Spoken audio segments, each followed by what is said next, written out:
Positive action दिखाते हुए दिख रहा है। पर अनिल जी, ये जो दो बड़ी खबरें आई हैं पीएसयू कंपनीज के लिए, उन पर आपकी राय जानना चाहूंगा। शिपिंग कॉर्पोरेशन, काफी टाइम से हम इसके विनिवेश की बात कर रहे हैं और अब फाइनली लग रहा है कि आखिरी चरण में आ गया है और बढ़िया इंटरेस्ट आते हुए दिख रहा है। सर, कुछ बड़ी कंपनीज डोमेस्टिकली और ग्लोबली इनकी इसकी खरीदारी की तैयारी में है। कैसे देखें सर शिपिंग कॉर्पोरेशन की खबर को? दीप, शिपिंग कॉर्पोरेशन के लिए बहुत बड़ी खबर है और बहुत इंटरेस्टिंग खबर भी है। देखिए, शिपिंग कॉर्पोरेशन में जो बड़े नाम आ रहे, दो बड़ी चीजें हुई शिपिंग कॉर्पोरेशन में।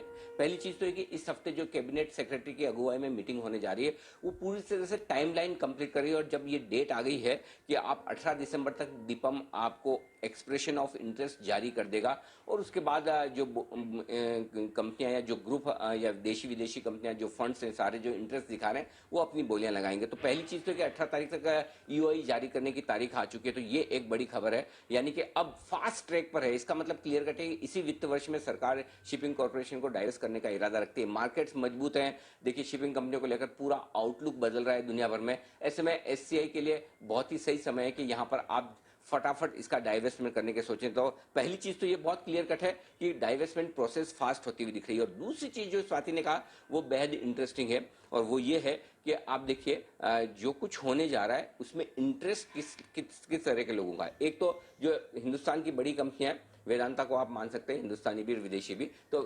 वेदांता इंटरेस्टेड है और अगर वेदांता किसी सरकारी कंपनी को खरीदने में इंटरेस्टेड है तो इसका मतलब क्लियर कट है कि वहां वैल्यू कहीं ज्यादा है जिस जिस प्राइस पर वो बिड करना चाहते हैं, क्योंकि उनका ट्रैक रिकॉर्ड अब तक सरकारी कंपनियों को अच्छे दामों पर खरीदने का रहा है। दूसरी तरफ आप देखिए, एसआर ग्रुप भी यहाँ पर सोच सकता है। अदानी ग्रुप का नाम आता हुआ दिख रहा है। विदेशी कंपनियों में दुबई पोर्ट वर्ल्ड का नाम आ रहा है। कई global equity funds, private equity funds वो इंटरेस्ट दिखा रहे हैं। तो दावेदार काफी हैं शिपिंग कॉर्पोरेशन के लिए और उस लिहाज से मुझे लगता है कि ये एक इंटरेस्टिंग डेवलपमेंट हो सकता है दोनों ही तरह से। एक तो टाइमलाइन आपकी फास्ट हो रही है और दूसरा रोड शोज के बाद जो इंटरेस्ट आता दिख रहा है वो भी गजब का आ रहा है। तो मुझे लगता है शिपिंग कॉर्पोरेशन इस लिहाज से अब वापस से आपको बड़े एक्शन की तरफ बढ़ता हुआ नजर आ सकता है। और जहां तक एमएसटीसी का सवाल है, उनकी एक सब्सिडरी कंपनी है, उसका डाइवेस्टमेंट होने जा रहा है जो